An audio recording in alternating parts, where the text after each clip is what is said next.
사랑하는 성도 여러분, 우리는 하루도 한시도 하나님의 은혜 없이는 살 수 없습니다. 아멘. 그리고 이미 이 자연 만물, 이 땅 안에는요 하나님의 은혜로 가득 차 있습니다. 뿐만 아니라 여러분 삶 가운데도 하나님의 은혜는 이미 차고도 넘칩니다. 그런데 문제는 뭔지 아십니까, 여러분? 많은 이들이 그 하나님의 은혜를 느끼지 못하고 그 하나님의 은혜를 인정하지 못한다는 거예요. 예를 들어 이런 거죠. 한 아이가 아주 머리가 좋고 똑똑합니다. 그래서 공부를 잘합니다. 이건 아주 자연스러운 인과관계죠. 똑똑하니까 공부를 잘하죠. 그죠? 하지만 이 논리가 여러분 성립되기 위해서는 얼마나 많은 변수가 그 인생에서 여러분 제거돼야 되는지 아십니까, 여러분? 아무리 머리가 좋고 똑똑해도 아프면 공부 잘할 수 없어요. 아파서 학교를 못 가서 시험을 못 보는데 어떻게 공부를 잘합니까? 그리고 교통사고나 무슨 사고를 당하면 또 안 되죠. 똑똑해도 사고 때문에 병원에 오랫동안 입원해 있어서 학교 수업 일수를 못 채우면 그 학생은 좋은 학교를 가는 게 아니라 유급을 당하는 거예요. 그리고 여러분, 재난이 있어도 그게 안 되는 겁니다. 태풍이나 지진이 일어나고 쓰나미가 밀려오는데 여러분 공부가 되겠냐고요. 게다가 전염병이 창궐해도 안 되는 거예요. 코로나19 정도니까 온라인으로 어떻게 버티고 여기까지 왔지만 여러분, 이것보다 더 위험한 전염병이 발병한다고 보세요. 그 조건 하에서는 똑똑하다고 공부 잘한다는 논리가 성립이 안 되는 거예요. 그 인과관계가 성립이 안 됩니다. 이런 일들이 다 비껴가야 머리가 좋은 아이들이 공부를 잘할 수 있다라는 인과관계, 논리가 성립되는 거예요. 하지만 여러분, 이런 변수들은요 내가 어떻게 통제할 수 있는 변수가 아닙니다. 내가 안 당하고 싶다고 안 당하고 조심한다고 조심되어지는 게 아닙니다, 여러분. 우리가 통제할 수 없고 우리가 어떻게 할 수 없는 걸 우리는 은혜라고 말하는 거예요. 은혜. 그래서 여러분, 좋은 걸 아무리 갖춘 사람도요 하나님의 은혜 없이는 그 삶의 논리가 성립이 안 되는 거예요, 여러분. 그런데 많은 사람들이 착각합니다. 내가 노력해서 이걸 이루었어. 내 머리가 좋아서 이렇게 된 거야. 내가 열심히 해서 이렇게 사업 이뤘어. 내가 대단해서 이런 일을 이루고 성공하고 뭔가 했어. 착각하지 마세요. 아니요. 그 모든 변수를 제거해 주신 하나님의 은혜의 개입이 없었다면 그 논리는 절대 성립되어질 수가 없는 거예요. 물론 여러분들이 했죠. 한 건 요만큼인 거예요, 여러분. 그 나머지는 다 하나님의 은혜로 채워진 거예요, 여러분. 사랑하는 성도 여러분, 그래서 우리는요 이 땅을 살아가면서 우리 삶에서 하나님의 은혜를 인정하셔야 돼요. 하나님의 은혜를 느끼실 수 있어야 된다는 거예요. 사랑하는 성도 여러분, 여러분들은 그 하나님의 은혜를 인정하십니까? 그 하나님의 은혜를 느끼고 계십니까? 그런데요, 저는 요즘 이런 생각이 들어요. 하나님의 은혜는요 내가 인정한다고, 내가 인정하고 안 하고, 내가 느끼고 안 느끼를 넘어서서 내가 도저히 거부할 수 없는 불가항력적 은혜여야 된다는 거예요. 그걸 저는 이렇게 표현하고 싶어요. 압도적 은혜. 그냥 은혜가 여러분들을 압도해 버리는 거예요. 여러분들이 그 은혜를 인정하고 안 하고 그게 중요한 게 아니라 그냥 하나님의 은혜로 압도해 버리는 거죠, 여러분들을. 많은 사람들이요 은혜를 자기가 판단해요. 자기가 그 은혜의 수용 여부를 결정해요. 여러분, 그게 진정한 은혜일까요? 물론 그것도 은혜일 수 있죠. 하지만 그런 은혜는 여러분의 삶을 뒤집어 엎고 여러분의 삶을 하나님께 온전히 드리기에는 부족한 은혜예요. 여러분, 은혜는요 여러분들이 수용 여부를 결정하고 여러분들이 그 은혜를 받을까 말까, 여러분들이 그 은혜를 느낄까 말까를 결정하는 게 여러분들이 아니어야 돼요, 여러분. 예를 들어 이런 거예요, 여러분. 우리가 왜 예배를 드리고 설교가 끝나고 이런 얘기 많이 하잖아요. 은혜 받았습니다. 이런 표현 많이 하잖아요. 여러분, 설교 듣고 예배에 참여하고 여러분 은혜 받았다는 건 너무너무 좋은 일이죠. 귀한 거죠, 여러분. 그런데 여러분, 잠깐 생각해 보세요. 대부분의 분들이 설교 말씀을 듣고 은혜를 받았다고 말할 때 어떤 느낌에서 이런 이야기를 할까요? 어떤 느낌에서? 여러분, 이런 느낌을 받았을 때 은혜 받았다고 대부분의 사람들이 이야기를 해요. 일단 그 말씀이, 그 예배가 내 마음 가운데 거부감, 반발심이 안 들고 논리적으로 그 말씀이 내 생각에서 수긍되고 감정적으로 그 예배와 말씀이 좋게 느껴지는 거예요. 그때 사람들은 그 예배를, 그 설교를 은혜 받았습니다라고 얘기해요. 이런 은혜 받았다는 건 너무너무 좋은 건데, 그럼 다르게 생각해 보면 그건요, 인간 중심적인 거예요. 나 중심적인 거예요. 내가 그렇게 느꼈다는 거죠.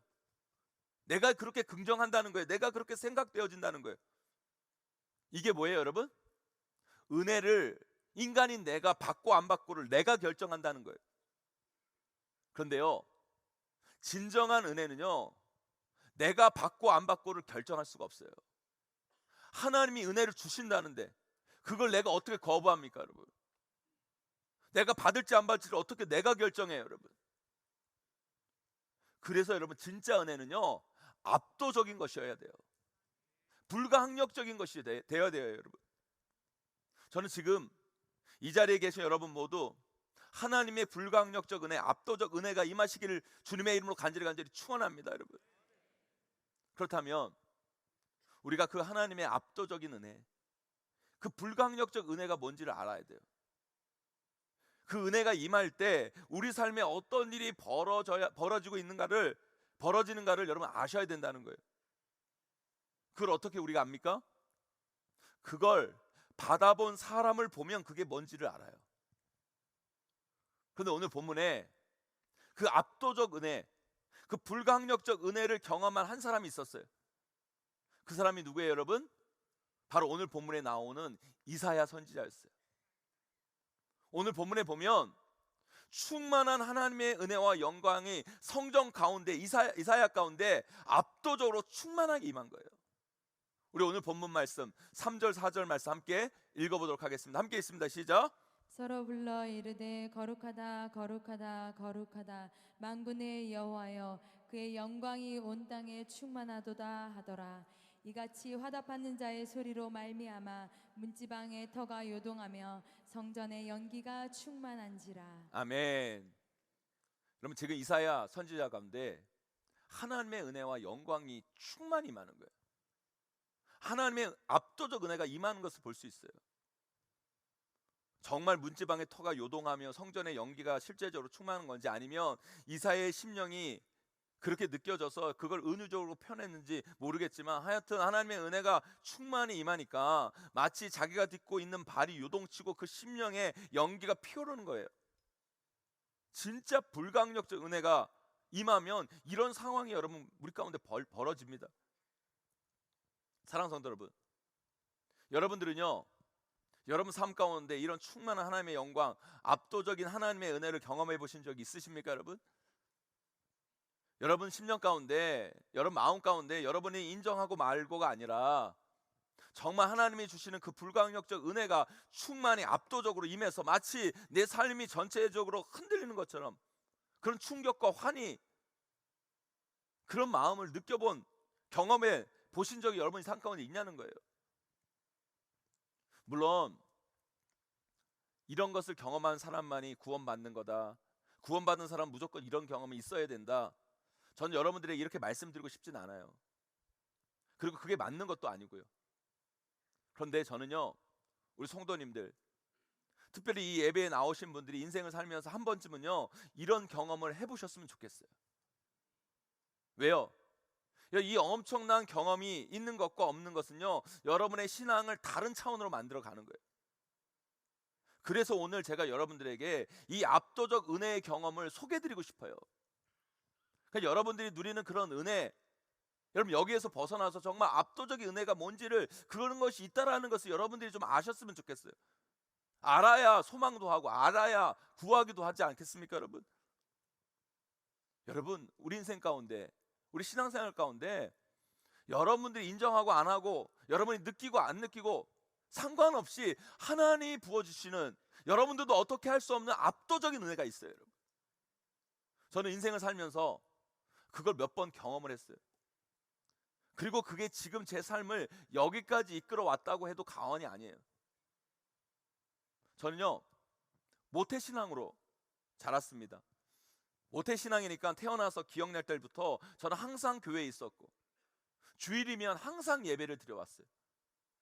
거기서 예배 드리면서 은혜 많이 받았죠. 말씀을 듣고 그 말씀이 이해되기도 하고 인정되기도 하고 느낌도 좋고 그래서 은혜 받았다고 이야기도 하고 그러면서 어릴 때부터 중학교 때까지 쭉 그렇게 교회 안에서 자라왔어요. 그리고 저는요, 교회에서 전하는 말씀, 예배, 저는 별로 거부감이 안 들었어요. 인정이 됐어요. 그럼 교회에서 하는 말이 뭐예요, 여러분? 당신은 죄인입니다. 여러분 인정하십니까? 여러분 죄인입니다, 여러분. 여러분 이게 인정되는 것도 정말 귀한 하나님의 은혜예요. 여러분 이게 인정돼야 돼요, 여러분. 이게 여러분 나이가 죄인임을 느껴지셔야 돼요, 여러분. 저는요 그게 자연스럽게 인정이 되더라고요. 맞아요, 나는 죄인입니다. 저는 죽을 수밖에 없는 죄인입니다. 저는 내가 이것을 인정한다는 것도 참 큰 은혜라고 생각해요. 그런데요 그게 인정이 되긴 되는데요 그렇게 절실하지는 않았던 것 같아요. 중학교 때까지. 그걸 어떻게 하냐면 교회에서 목사님이 선생님이 너 죄인이야 라고 얘기하니까 그건 인정이 되는데 너 죄인이니까 회개해 라고 하면 솔직히 회개가 잘 안 되는 거예요. 왜냐하면 회개기도 하려고 해도 회개할 게 별로 없어요. 솔직히 생각나는 죄도 별로 없고 생각나는 죄라면 헌금 삥땅 친 거, 거짓말한 거, 뭐 욕한 거, 부모 말씀 안 듣는 거, 뭐 그런 거 회개기도 해봤자 뭐 1분 2분? 그럼 회개기도가 끝나버려요. 그리고 또 여러분 교회에서 하는 말이 있잖아요, 여러분. 우리는 죄인이기 때문에 예수 그리스도의 십자가의 보혈 그 은혜를 믿어야 구원받는다. 그러잖아요. 저는 그것도 인정이 됐어요. 맞아, 나는 죄인이기 때문에 예수 그리스도 십자가의 보혈이 필요해. 예수 그리스도를 믿어야 돼. 예수님이 나를 위해 죽으시고 나를 위해 십자가에 달려 돌아가시고 나를 위해 십자가에서 피 흘렸다는 게 저는 인정이 됐어요, 여러분. 그것도 너무너무 귀한 거예요, 여러분. 너무너무 귀한 겁니다. 또 그게 인정이 됐는데 그런데 그게 그렇게 솔직히 크게 기쁘지는 않더라고요. 뭐 나름 어느 정도 기쁘고 좋고 그런데 정말 미치도록 정말 세상에서 제일 좋고 내 삶을 바꿀 정도의 그 기쁨? 그 정도는 솔직히 아니었던 것 같아요. 그렇게는 느끼지 못했던 것 같아요. 왠지 모르겠지만 솔직히 그게 인정이 됐지만 거기까지 나아가지는 못했던 것 같아요. 여러분 이 정도만 돼도 믿는 사람으로 괜찮지 않습니까, 여러분? 괜찮죠. 이 정도만 돼도 구원받는데 손색이 없는 사람일 거라고는 여러분들 생각할 수 있을 거예요, 여러분. 그러나 여러분 손색이 없는 것 같긴 하지만 뭔가 강단에서 목사님이 주시는 말씀하고는 약간 간극이 있다는 느낌을 저는 지울 수가 없었어요. 그런데요 제가 하나님이 주시는 그 충만한 영광, 하나님이 주시는 압도적인 은혜를 경험하고 강단에서 목사님들이 하시는 말씀, 그리고 왜 성도님들 중에 예수 믿어서 너무 좋고 너무 행복하고 세상 그 무엇과도 바꿀 수 없다는 그 말이 뭔지를 압도적인 은혜를 경험함부터 알았어요. 그래서 이게 이런 거구나, 이런 느낌이구나. 그때 제 인생이, 제 삶이 달라졌어요. 차원이 달라졌어요. 그래서 제가 여러분들에게도 이 압도적 은혜를 꼭 한 번은 설명드리고 싶었어요. 여러분들도 그냥 그게 그 말씀, 그 하나님의 은혜가 인정되는 것에 끝나는 것이 아니라 진정한 신앙인의 기쁨, 참맛, 행복을 느낄 수 있는 압도적 은혜를 반드시 경험했으면 좋겠습니다. 그건 이런 거였어요. 제가 그랬잖아요. 저는 모태신앙으로 자라서 내가 죄인이고 죽을 죄인인 게 인정이 됐다고. 그런데 회개하라고 하면 뭐 별로 내 죄가 생각 안 나기도 하고 별로 죄 지은 게 없는 것 같아서 회개기도 하라면 1분, 2분, 5분도 채 못했어요. 그런데 제가 중학교 때 제 모교회 기도실에 기도하러 갔는데 그때 장마 때였어요. 교회 안에 기도실 안에 비가 이렇게 찼는데 기도하러 왔다가 그 비 때문에 뭐 그 물 때문에 다시 돌아갈 수 없어가지고요. 거기다가 방석을 놓고 무릎 꿇고 기도하기 시작했는데 오늘 이사야가 경험했던 압도적 은혜, 엄청난 영광을 거기서 경험했어요. 기도하는데 이사야 선지자가 경험한 것처럼 막 문지방 터가 요동하면서 성전 연기가 충만한 것 같이 거부할 수 없는 하나님의 은혜가 내 안에 충만임에서 가만히 있을 수가 없는 거예요. 제가 막 떼굴떼굴 굴러요. 그리고 내가 죄인이라는 게 인정이 됐지만 그 죄에 대해서 심각하지도 않고 별로 생각나지도 않았던 그 회개가 막 제 가슴을 치면서 회개하기 시작하고, 그리고 그 어린 게 지은 죄가 얼마나 많다고 몇 시간 새벽까지 회개하기 시작하는데요, 그 회개가 그치지 않는 거예요. 여러분 오늘 본문도 보세요. 하나님의 압도적인 은혜가 임하니까요, 이사야 가운데 어떤 일이 벌어집니까 여러분? 우리 오늘 본문 말씀 5절 함께 읽어보도록 하겠습니다. 함께 있습니다. 시작. 그때 내가 말하되 화로다 나여 망하게 되었도다. 나는 입술이 부정한 사람이요 나는 입술이 부정한 백성 중에 거주하면서 만군의 여호와이신 왕을 배웠음이로다 하였더라. 아멘. 여기 이사야 선지자 가운데 하나님의 엄청난 영광, 압도적 은혜가 나타나니까 제일 먼저 하는 반응이 뭐예요 여러분? 자신이 얼마나 크고 큰 죄인임을 깨닫게 되고, 그때부터 진정한 회개가 터져 나오기 시작하는 거예요. 이런 압도적인 은혜가 임하면 내가 얼마나 큰 죄인임을 깨닫고요, 가슴을 치며 회개하는 거예요 여러분. 하나님 앞에 설 수가 없는 거예요, 이 더러운 모습을 가지고. 그래서 가슴을 치고 떼굴떼굴 구르는 거예요. 사랑하는 성도 여러분, 하나님의 압도적 은혜가 우리 가운데 주어지면 그냥 머리만 내가 죄인임을 인정하는 게 아니에요 여러분.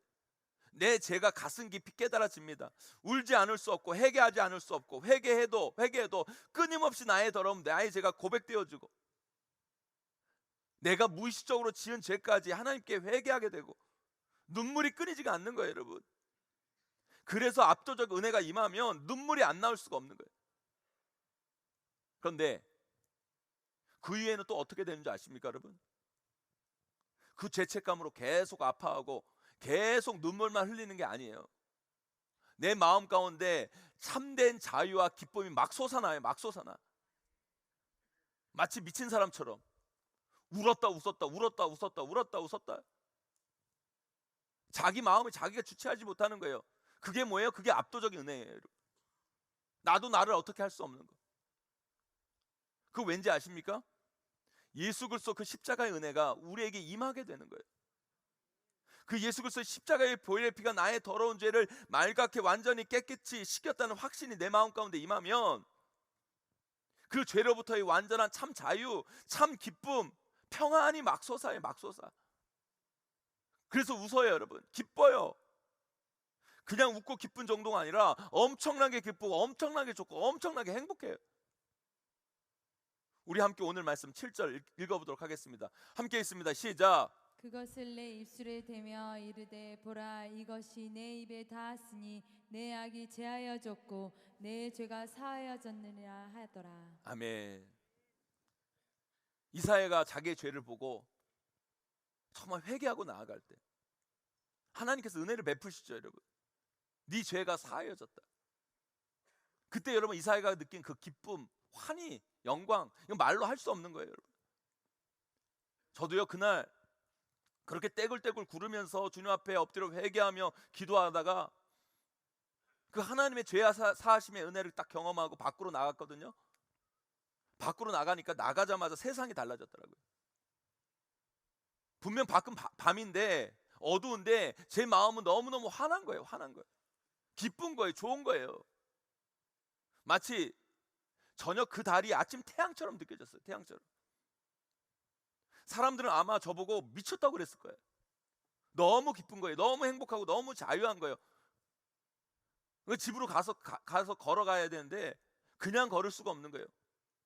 뛰어가는데 그냥 뛰는 게 아니에요. 왜 여자분들 기쁘면 막 기뻐서 뛰는 거 있잖아요 여러분. 기뻐서 뛰는 거 몰라요 여러분? 기뻐서 뛰는 거 이런 거 있잖아요. 이런 거 막 이런 거 있잖아요 여러분. 아니 남자가 여러분, 다 큰 남자가 너무 기쁘니까 그렇게 뛰고 가는 거예요 여러분. 너무 행복하고 너무 자유한 거예요. 그냥 걸을 수가 없어요. 그냥 뛸 수가 없어요, 여러분. 기쁨의 띠이에요, 여러분. 너무 행복한 거예요. 사랑하는 성도 여러분, 하나님이 주시는 압도적 은혜가 임하면 기뻐요. 자유해요. 아무리 상황이 힘들고 현실이 아프고 상황과 현실은 아무것도 바뀐 게 없어요. 그러나 내가 바뀐 거예요. 내 심령이 바뀌고 내 마음이 바뀌니 참 자유가 생기고 참 기쁨이 솟고 마음에 평안이 찾아오죠.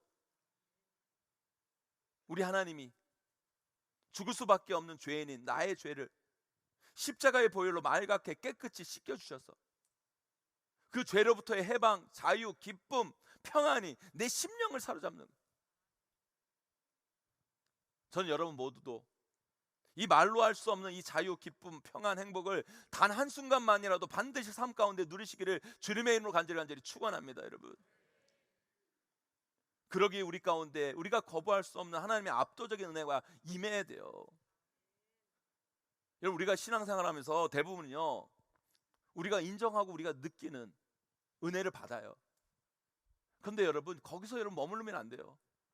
여러분, 이런 압도적인 은혜가 있어요. 여러분, 우리가 인정하고 말고 아니고, 여러분이 느끼고 말고 아니고, 그와 상관없이 여러분, 하나님의 은혜가 임하는 거예요. 하나님 앞에 쓰임 받는 자들은요, 대부분 다 그런 경험이 있어요. 한 번의 경험이라도 그게 다 있었어요. 그런데 하나님의 압도적인 은혜가 우리 가운데 임하면 또 여기서 끝나지 않아요. 하나님의 부르심의 소리가 들려요. 하나님이 나를 찾는 소리가 들려요. 우리 함께 8절 말씀 읽어보도록 하겠습니다. 함께 있습니다. 시작. 내가 또 주의 목소리를 들으니 주께서 이르시되 내가 누구를 보내며 누가 우리를 위하여 갈꼬 하시니 그때 내가 이르되 내가 여기 있나이다 나를 보내소서 하였더니. 아멘. 여러분, 제가 왜 목사까지 돼서 여기께 이르게 됐는지 아십니까, 여러분? 저도 그 소리를 들은 거예요.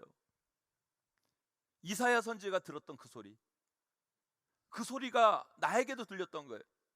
여러분, 압도적 은혜를 받으니까 그 소리가 들리더라고요. 그전에도 은혜 받았다고 생각이 들긴 들었지만 그 소리를 못 들었어요. 그냥 나만 잘 살면 됐지, 나만 구원받으면 됐지, 나만 죄 안 지으면 됐지, 그렇게 하고 신앙생활 했는데 압도적 은혜가 임하니까 그 소리가 들리더라는 거예요. 내가 누구를 보내며 누가 우리를 위하여 갈꼬. 그때 제가 이렇게 고백했어요. 주님, 제가 가겠습니다. 제 평생 주님을 위해 살겠습니다. 제가 하겠습니다. 제 인생 주님을 위해 드리겠습니다. 주님, 제가 여기 있습니다. 여러분 잘 생각해 보세요. 이 가나안 땅, 이 어둠의 땅, 이 조선 땅에 여러분, 선교사님들이, 그 미국의 선교사님, 영국의 선교사님, 그 호주의 선교사님들이 왜 왔을 것 같습니까? 무엇 때문에 왔을 것 같습니까? 여러분, 인간적으로 생각하면 그분들이 왜 여기로 왔을까요?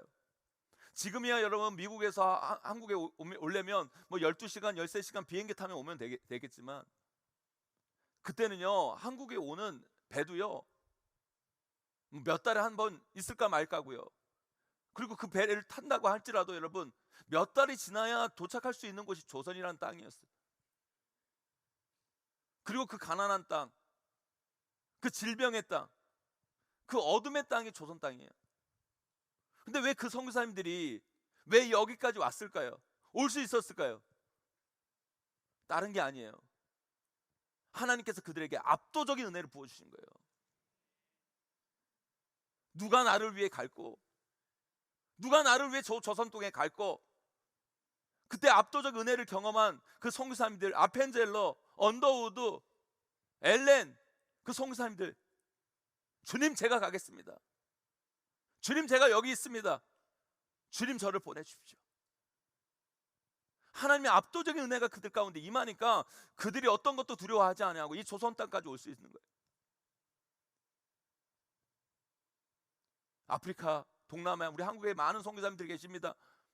그 선교사님들이 이 편안한 조선 땅, 이 한국, 자기의 고향을 떠나서 그 아프리카 오지, 이 동남아로 어떻게 갈 수 있습니까, 여러분? 그 중동 지역 어떻게 갈 수 있습니까, 여러분? 그들에게 압도적인 은혜가, 하나님의 은혜가 임한 거예요. 압도적인 하나님의 은혜가 임하니까 이 소리가 들린 거죠. 누가 나를 위해 갈꼬? 누가 우리를 위해 갈꼬? 주님, 제가 여기 있습니다. 제가 가겠습니다. 그 헌신을 통해 그들은 거기 갈 수 있었던 거예요. 여러분, 우리 교회 부목사님들, 저를 비롯한 목사님들, 여러분들이 어떻게 생각할지 모르겠지만 그냥 목사 되는 거 아니에요. 압도적 은혜가 임했기 때문에, 그것을 경험했기 때문에 주님, 내 평생 하나님을 위해 살겠습니다 고백했기 때문에 여기까지 온 거예요. 여러분, 요즘요 한국의 신학교에 학생들이 모집이 잘 안 돼요. 왜 그럴까요, 여러분? 여러분, 그래도 여러분 아직까지 한국 교회에 교회 다니는 청년, 교회 다니는 청소년들 많아요. 우리 교회도요 청년들이요 300명이 넘어요.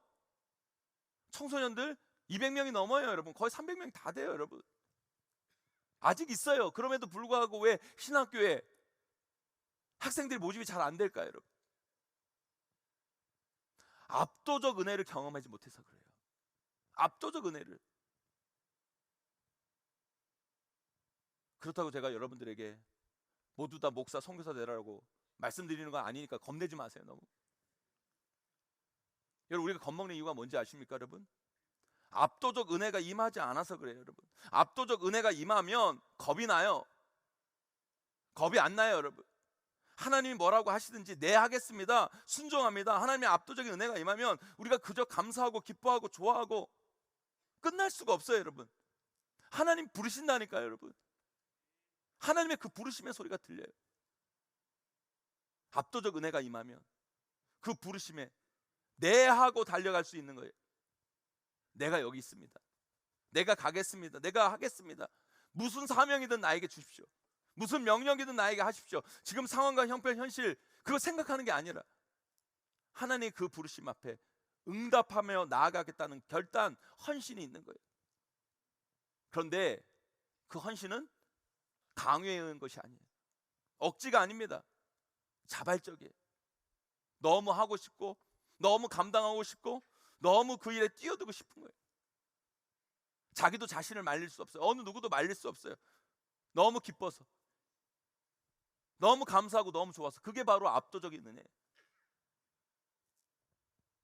사랑하는 성도 여러분, 저는 우리 용인제일교회 가운데, 우리 용인제일교회 예배 가운데 이런 압도적 은혜가 임하게 되기를 간절히 소망합니다. 여러분, 뭐 여기 있는 모든 분들이 다 그런 은혜를 받을 수는 없겠지만 누구 하나라도, 여러분, 누구 한 사람이라도 여러분 이 예배를 통해 그런 압도적 은혜를 경험해 봤으면 좋겠어요.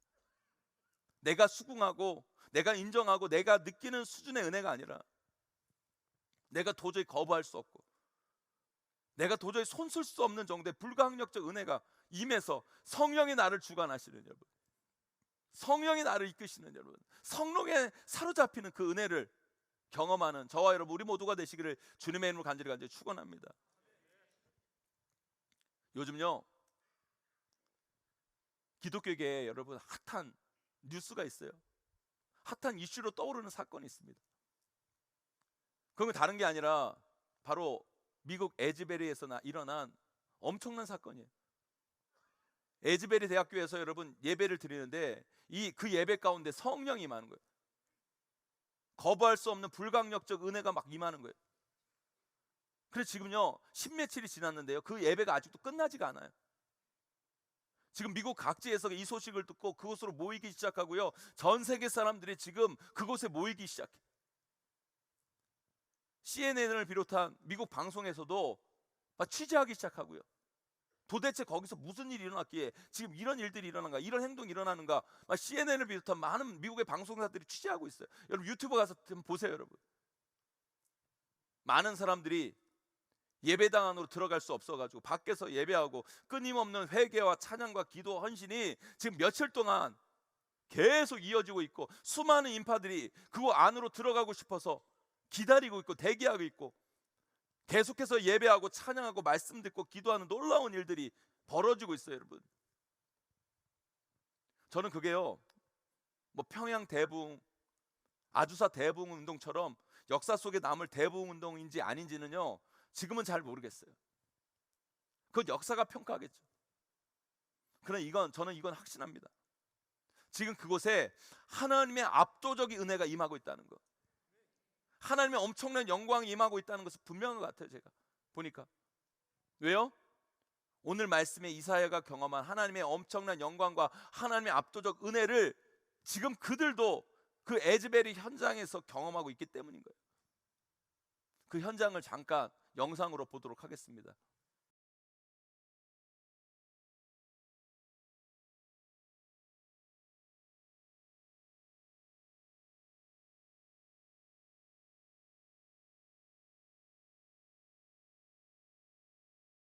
여러분, 거기에는요 뭐 대단하고 유명한 찬양팀도 없어요.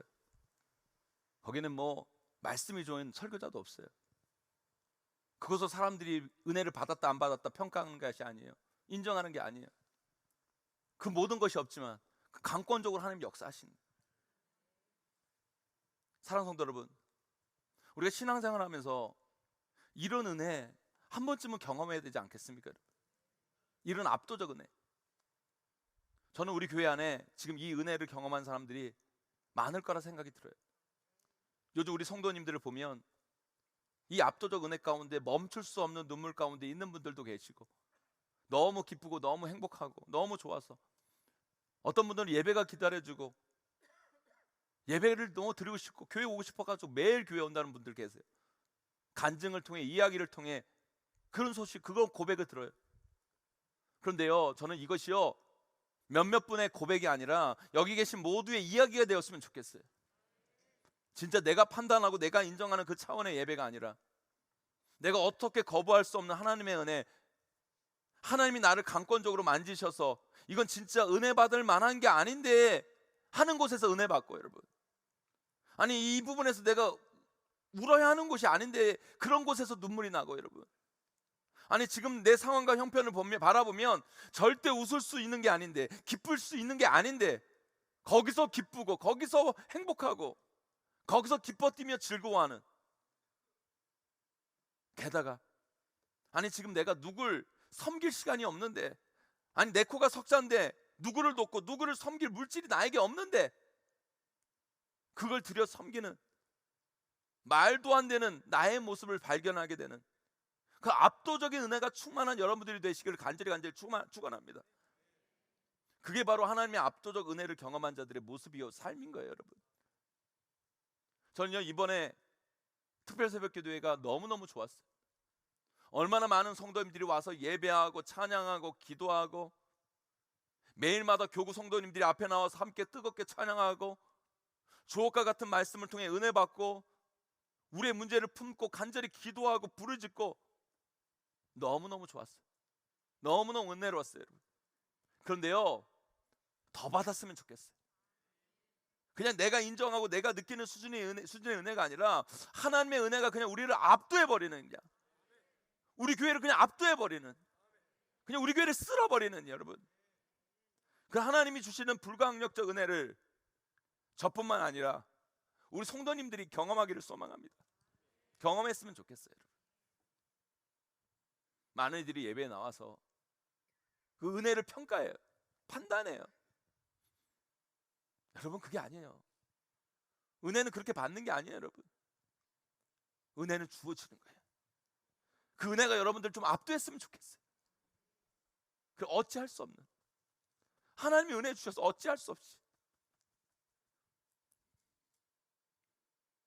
사랑하는 성도 여러분, 이 자리 가운데 아직 하나님의 압도적 은혜를 경험하지 못한 분들이 계십니까? 괜찮아요, 여러분. 오늘 이 설교를 통해, 이 예배를 통해 여러분 이 그런 압도적인 은혜가 있다라고 여러분 들었으면 됐어요, 여러분. 이제 아니까 우리 뭐 해야 돼요, 여러분? 이제 아니까 뭐 해야 돼요? 소망하셔야 돼요. 소망하셔야 돼요. 소망하고 구하세요. 하나님, 지금까지 그냥 내가 인정하는 은혜를만 받았는데, 하나님, 내가 인정하고 안 하고의 문제가 아니라 그냥 하나님이 그냥 부어주시는, 하나님이 그냥 부어주시는 그 은혜를 경험하기를 원합니다. 간절히 구하세요. 여러분, 은혜도요 아는 사람이 받는 거예요. 아는 사람이. 모르면 못 받아요, 여러분. 제가요 뭐 순복음도 아닌데, 여러분 제가 왜 방언을 하게 된 줄 아십니까? 제가 여러분 중학교 3학년 때 충영기도원에 갔는데 제 친구랑 갔어요. 뭐 성경고사 공부한다고 뭐 교회에서 같이 가가지고 갔는데 제 친구가 옆에서 이상한 말로 막 기도를 하는 거예요. 이상한 말로. 그런데 보세요. 제 친구는요 교회 나온 지 한 2, 3년밖에 안 되네요. 2, 3년밖에 안 되는 막 이상한 말로 기도하는데, 나는요 모태신앙으로 10몇 년을 교회를 다녔는데 열받는 거예요. 억울한. 여러분 열 안 받겠어요? 열받죠. 아니 2, 3년 다녔는데 얘는 이런 거 하는데, 나는 10몇 년을 다녔는데 모태신앙으로 내가 얘보다 주일에서 교회에서 이 밥도 더 먹었지 여러분. 예배도 더 드렸지. 왜 나는 왜 못 받아요? 화가 막 나는 거예요.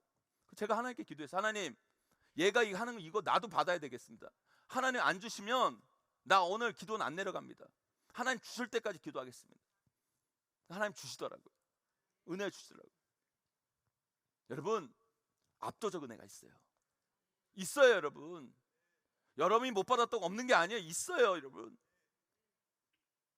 여러분 그 은혜를 알았다면 구하세요. 간절히 구하세요. 하나님은 구하는 자의 기도를 외면하지 않으세요. 원하고 부르짖고 찾으세요. 그러면 반드시 하나님께서 여러분들을 만나 주시고 경험해 주시고, 여러분 그 압도적 은혜를 한 번, 두 번 경험하다 보면 여러분의 삶의 차원, 신앙의 차원이 조금씩 달라져요.